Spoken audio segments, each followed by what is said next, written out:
What's up, guys? Part-Time Gamer Dad here, and today I'm going to give you my review of Monday Night Raw from March 3rd, 2025. Guys, we have a lot to talk about. Let's just jump right into it. CM Punk kicked off the show with the promo of the year so far. And guys, I don't say it lightly when I say things like promo of the year, segment of the year, all those things like I talked about in the Elimination Chamber review I did when I said that the segment where John Cena turned heel was the segment of the year. This is the promo of the year. He called out The Rock. He called out John Cena, calling them both bald frauds and that he was coming for them. But then he turned his attention to the one man that has had, as he said, his undivided attention for some time now, and that is Seth freaking Rollins. And obviously, of course, Seth Rollins cost CM Punk the Elimination Chamber, hitting a stomp through the ropes on CM Punk as he was exiting the chamber, and then allowing John Cena to win by making CM Punk pass out in the STF. So now we have this brawl. I love it. Like the promo where CM Punk said, you know, hey, Becky Lynch, come get your man before I do. Otherwise, I'm going to put him in a wheelchair. Like the fact that it only took one line and there was Seth Rollins ready to fight was awesome. They fought kind of throughout the night, and then we finally got to a point where we had Adam Pearce confront Seth freaking Rollins and say, hey, you guys need to stop. And Seth Rollins was like, give me CM Punk and then I'll stop, but like we need to finish this.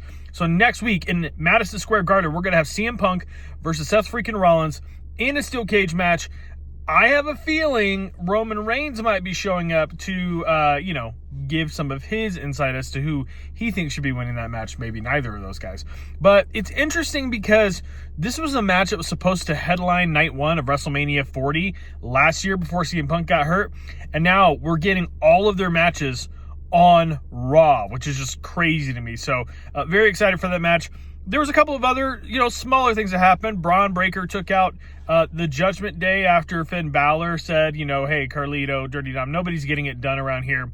Liv, you didn't get it done in the Elimination Chamber. I guess I will have to take Braun on myself. And then when they went out there, Braun took everybody out.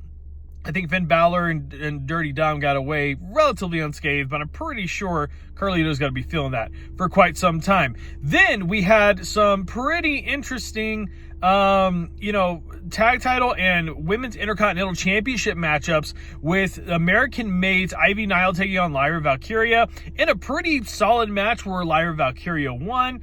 And then the War Raiders successfully retained their tag titles against the Creed Brothers in another great matchup, another really well executed match. But then we had Chad Gable, the leader of American Made, go seek out some random guy and ended up getting a box that he paid $300 for, it looked like, when he only wanted to give him $100. Now, who knows what's in that box, but it is to give him the power and the understanding of what Lucha Libre is all about.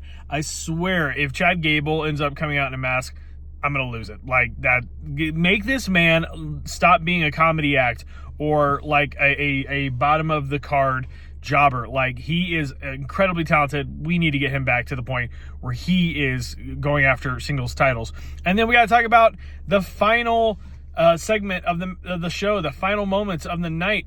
Io Sky won the Women's World Heavyweight Championship. I said in my Elimination Chamber review, there was no way it was going to be Io Sky, that Rhea Ripley would be the one to take on Bianca Belair. But I also said, in predicting the WrestleMania 41 cards, that I thought it was going to be a triple threat match between Rhea Ripley, Io Sky, and whoever won the chamber. So I do think we're heading that route. I don't think it's going to be Io versus Bianca, because then where does that leave Rhea Ripley? I think she's going to be inserted into this match. She's going to invoke her rematch clause, and we're going to get a triple threat between Rhea, Io, and Bianca Belair. And then potentially we get Bianca exposed, because I think she's going to end up being the heel of this match. It's very interesting to have three babyface women in a triple threat match for the title at WrestleMania of all places. Like, who do you get behind? But I think Bianca is kind of showing a little bit of those heelish tendencies, even if just minorly. So, hey guys, we got it done in under 5 minutes. Make sure you like this video, subscribe to the channel, comment down below. How'd you feel about Raw? This is definitely a week of surprises from Triple H.